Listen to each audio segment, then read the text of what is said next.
Assalamualaikum, dari Ibu Liswati ya. Mau tanya Pak Ustadz, kalau baca niat wudhu di dalam kamar mandi apakah boleh? Kemudian kalau dari sholat maghrib lalu sampai ketemu azan isya, apakah boleh kalau tidak wudhu lagi? Silakan Ustadz. Waalaikumsalam warahmatullahi wabarakatuh. Kaum muslimin yang berbahagia, wudhu itu merupakan salah satu sarana mensucikan diri dari hadas kecil. Kan begitu ya? Wudhu juga merupakan salah satu syarat sahnya dalam ibadah sholat, karena wudhu adalah bagian dari thaharah. Nah, berkaitan dengan pertanyaan apakah boleh membaca niat wudhu di kamar mandi, kan begitu ya. Nah, niat ini adalah di dalam hati kaum muslimin yang berbahagia dimanapun berada. Jadi niat itu ketika Anda berangkat atau Anda pergi ke tempat wudhu bermaksud untuk berwudhu, itulah niat. Jadi niat itu tidak mesti dibacakan oleh lisan, kan begitu ya. Sedangkan kalau pertanyaannya adalah bolehkah wudhu di dalam kamar mandi, maka tentu dibolehkan jika memang tempatnya seperti misalnya mayoritas atau rata-rata di Indonesia kan tidak ada tempat wudhu khusus di setiap rumah itu ya. Paling hanya beberapa rumah saja yang adanya, yang ada tempat wudhu khusus, tempat khusus untuk wudhu. Yang ada adalah kamar mandi, kemudian juga di dalam kamar mandi itu juga ada tempat buang hajat, kan begitu ya. Jarang di negeri kita yang memisahkan tempat mandi dengan tempat buang hajat. Maka boleh saja berwudu di tempat kamar mandi seperti itu, asal terpenuhi syarat-syarat dan rukun-rukun wudunya. Hanya saja memang perlu diperhatikan ketika wudu di kamar mandi harus menjaga kebersihan dan kesucian anggota badan. Jangan sampai ada najis ya, baik itu najis yang kena pada badan kita atau bisa juga kena pada pakaian kita.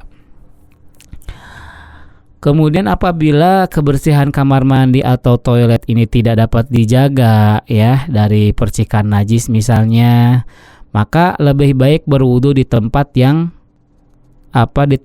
lebih terjamin kesuciannya, ima di luar misalnya wudunya dan lain sebagainya. Nah, adapun niat tadi ya, kembali ke niat, itu niatnya di dalam hati. Niat itu bukan dibaca oleh lisan.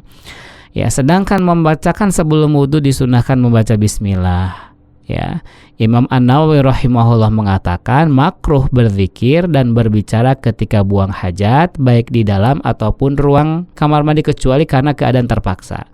Sebagian ulama mazhab Syafi'iyah, kata Imam An-Nawawi rahimahullah, mengatakan jika orang yang ada dalam WC ini bersin, maka tidak usah membaca hamdalah, tidak usah mendoakan orang yang bersin ketika di kamar mandi, tidak usah menjawab salam, tidak juga menjawab azan. Bahkan orang yang memberi salam pada orang yang sedang berada di WC atau toilet dianggap bertindak ceroboh. Imam An-Nawawi rahimahullah membawakan dalil sebuah hadis dari Ibnu Umar radhiyallahu anhuma bahwa ada seseorang yang bertemu Nabi SAW ketika beliau sedang buang air kecil. Orang ini mengucapkan salam, namun Nabi SAW tidak menjawabnya. Itu mengenai pertanyaan yang pertama. Nah, adapun pertanyaan yang kedua adalah bolehkah tidak berwudu lagi ketika setelah sholat maghrib menunggu isya, kemudian boleh nggak ketika mau sholat isya tidak berwudu lagi?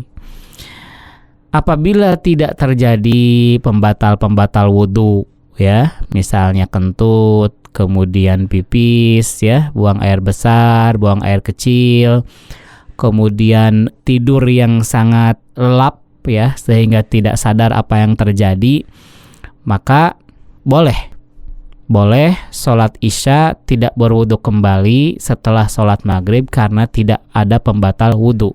Ya, kalau tidak ada pembatal wudu, tidak terjadi pembatal wudu, maka itu dalam kondisi suci. Akan tetapi kalau saja dia mau wudu lagi walaupun belum melakukan pembatal wudu, ya, maka hukumnya adalah mustahab, disukai. Ya, ini menurut para ulama madhab, termasuk para ulama madhab Syafi'iyah.